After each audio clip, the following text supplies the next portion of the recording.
Hei ja tervetuloa Peksun Parta-blogin videonurkkaukseen. Tällä videolla teen hyvin kostean vaahdon ProRason valkoisesta paranajosaippuasta, mutta siitä vaahdosta ei tule vetistä.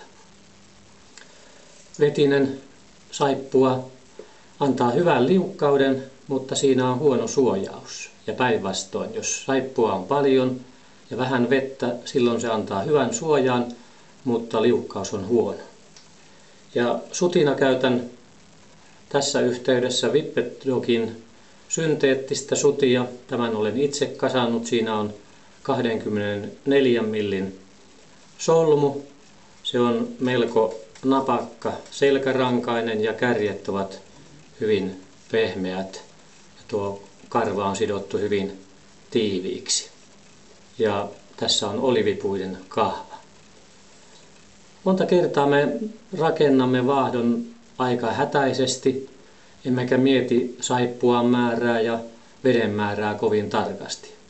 Aivan kuin me joutuisimme tekemään vaahdon aseella uhattuna.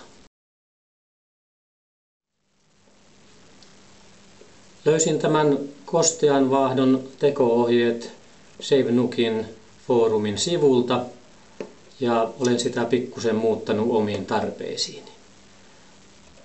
Nyt käytän tässä vaahdon teossa tällaista mittalusikkaa. Tämä on 0,5 teeluslikallisen vetoinen, eli 2,5 milliä.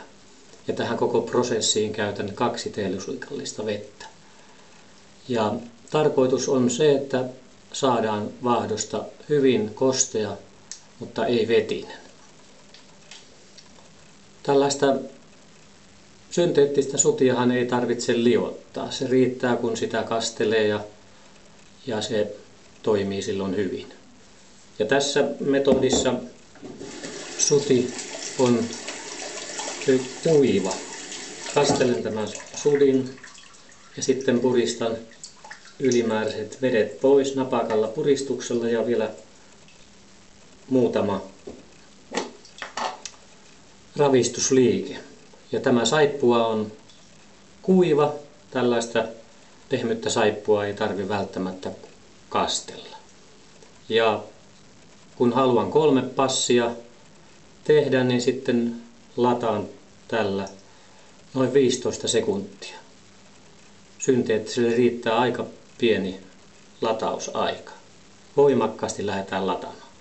1, 2, 3, 4, 5, 6, 7, 8, 9, 10, 11, 12, 13, 14, 15. Kannattaa opetella omat välineet, että mitä ne tarvitsevat, latausaikaa ja miten eri aineet toimii. Silloin se on nautillisempaa tämä parranajo. Ja nyt lisään tänne kulhoon, kaadetaan vanhat vedet pois, yhden tämmöisen mittalusikallisen eli puoli teelusikallista vettä. Ja tarkoitus on nyt hitaasti lisätä vettä tähän saippuaan, jotta saadaan tämä vesi ja saippua hyvin sekoitettua keskenään. Eli hyvin hydroloitunutta vaahtoa. Ja lähdetään sekoittamaan.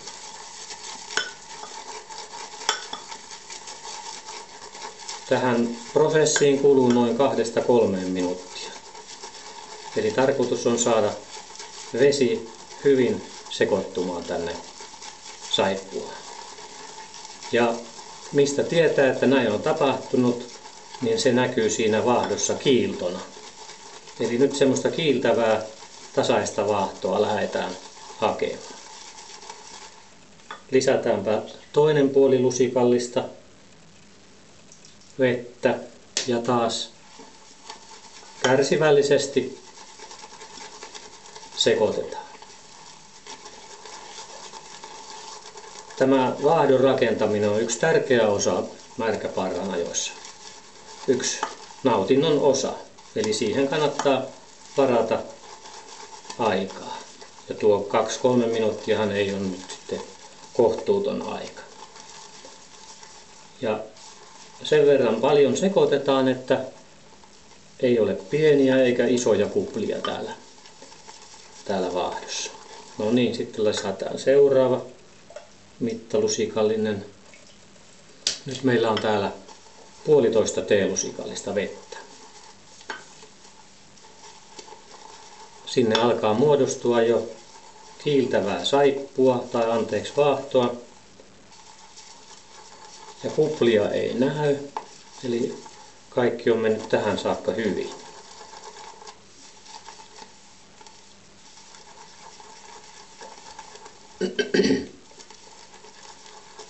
Ja näin me saamme tällä tekniikalla hyvin suojaavan ja hyvin kostean saippua, joka antaa hyvän erinomaisen liukkauden.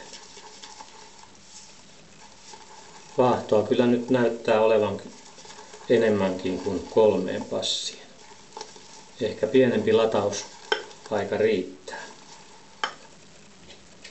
Ja nyt sitten vielä 4. lusikallinen. Nyt meillä on se 2 teelusikallista täällä käytetty vettä. Tuosta voi nähdä, että kyllä alkaa jo kiiltoa olemaan. Ja vaahto on tällaista enemmänkin majoneesin kaltaista kuin kermavaahdon. Tätä kun sipaisee naamaan, niin siinä höylä tai veitsi liukuu kyllä melkein itsestään. Jos se näkyy siellä kamerassa, niin vaahto kiiltää. Ihan voisi pienen tipan laittaa tuosta sormien päältä vielä. Niin saadaan ihan täydellinen vaahto.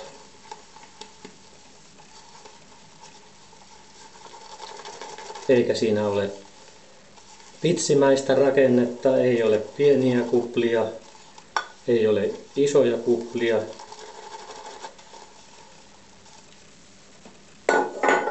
Saippua ja vaahto on sekoittunut hyvin. No siellä 1 kupla kyllä löytyy. Eli kiiltävää on, liukasta on, hyvin suojaavaa on ja riittävästikin. Seuraavassa osassa teen saman prosessin, mutta sekoituksen teen suoraan tuohon saippua rasiaan. Ja sitten suoritan kasvovaahdotuksen. Tämä oli kulhossa tehty ja toisessa osassa ensin siellä rasiassa ja sitten kasvoissa. Seuraavaan kertaan. Hei!